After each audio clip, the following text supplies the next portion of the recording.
हमारा चिंतन कठोपनिषद में चल रहा है, दूसरी वल्ली पे। आज तीसरी वल्ली शुरू होने वाली है।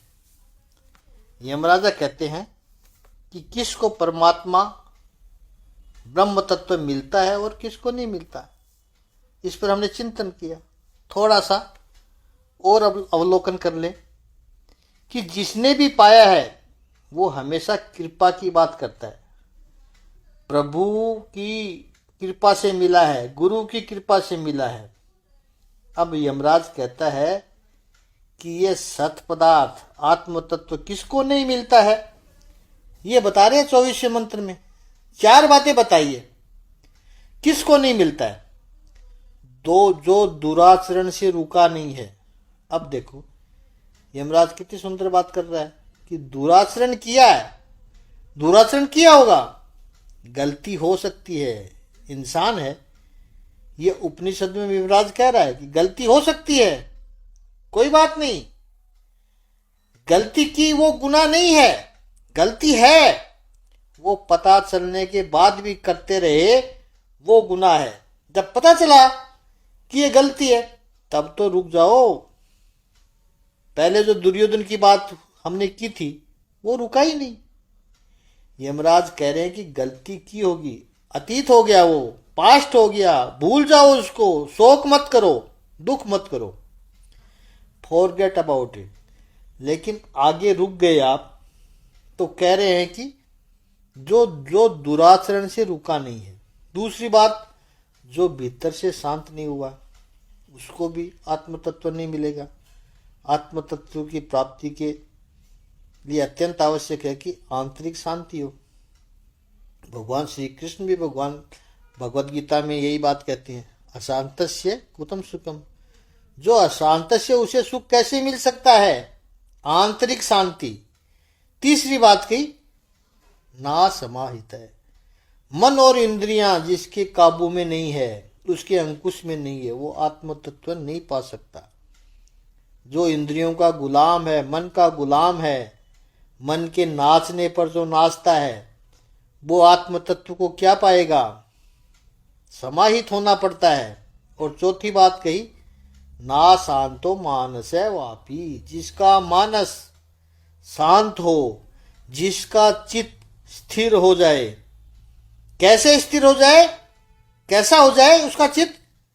जैसे कमरे में हवा न हो उस समय दिया की जो लो होती है कैसे स्थिर रहती है, उस लो की तरह स्थिर उसका चित्त हो, उसी को आत्म तत्व का बोध होगा।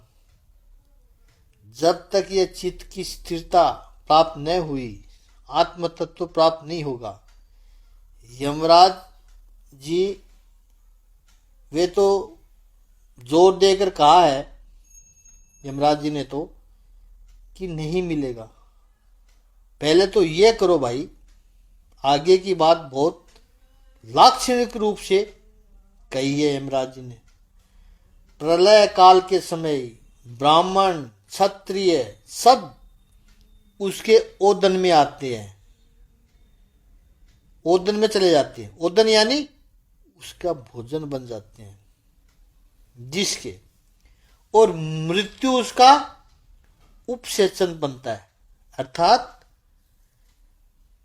जिसका संहार करना है। उपसेचन यानी चटनी, अचार, ये उपसेचन उसको बोलते हैं। वो बन जाता है मृत्यु उसका।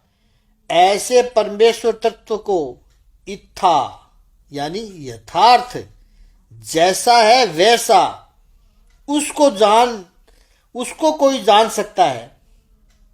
कौन जान सकता है उसको मेरे अलावा?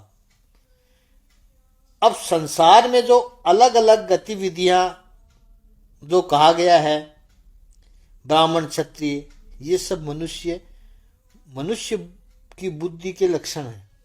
अलग अलग वृत्ति के लोग रहते हैं। कोई प्रभावी है, कोई शांत है, कोई ज्ञानी है, कोई नहीं है, कोई शक्तिवान है। ये सब अंत में तो प्रभु के ही ग्रास बनते हैं। भगवत गीता के 11वें अध्याय में अर्जुन कहता है, जब उसको अपना विश्व रूप प्रभु ने दिखाया कि प्रभु ये सारे लोग आपके मुख में जा रहे हैं और कई योद्धाओं को मैंने समझा था कि ये तो बहुत बड़ा योद्धा है, मर ही नहीं सकता, वो तो आपके इस विराट स्वरूप में दांत में फंसे हुए हैं, कोई गिनती नहीं है लोगों की। और मृत्यु जो सबको डराता है वो अपसेचन है, वो उसकी चटनी है, वो उसका आचार है। ऐसे भगवान को कौन पहचान पाता है? प्रथम अध्याय की दूसरी वल्ली को हम आज वंदन करें, तीसरी वल्ली का आरंभ करें। पहला मंत्र बड़ा महत्वपूर्ण है। यमराज वर्णन करते हैं कि हे नचिकेता, ये सुकृत का लोक क्या है? सुकृत का लोक क्या है? सुकृत का लोक किसको कहा? शरीर को। ये शरीर क्या है?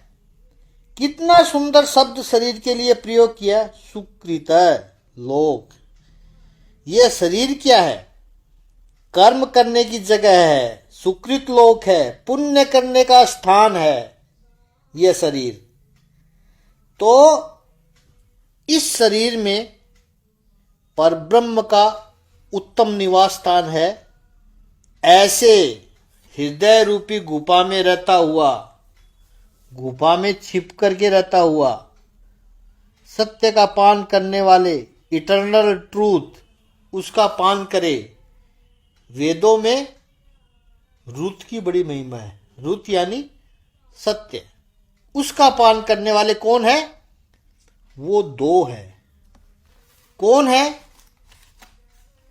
ये दो है, वो भिन्न है। कैसे हैं? छाया और धूप की तरह भिन्न है, अलग अलग अलग है वो। ऐसे ब्रह्म को जानने वाले लोग कहते हैं, जिन्होंने ये 3 बार नचिकेत अग्नि की उपासना की है। नचिकेत अग्नि का हमने चिंतन किया था। स्वर्ग की विद्या को नचिकेत अग्नि कहते हैं। वो भी, और अध्यात्मवादी यानी गृहस्थी और अध्यात्मवादी वे भी यही कहते हैं। इसको थोड़ा डिटेल में समझें। ये आत्मा कैसी है? आत्म तत्व कैसा है? सुकृतस्य लोके, यानी सत्कर्म करने वाले इस शरीर में हृदय की गुफा में रहता हुआ सत्य का पान करता है, ऐसा ये आत्मा है। लेकिन दो अलग अलग है। ये दो कौन है? ये दो है जीवात्मा और परमात्मा। कैसे अलग है? धूप और छांव की तरह अलग है, ऐसा सब लोग कहते हैं। ब्रह्मविद भी कहते हैं और गृहस्थी भी कहते हैं। ये यमराज नचिकेता को समझा रहे हैं। थोड़ा ध्यान से समझना है इस बात को, क्योंकि इस मंत्र के बारे में बड़ी गलत फहमियां हुई है। याद रखना है कि वेदांत का प्रधान सूत्र क्या है? अद्वैत।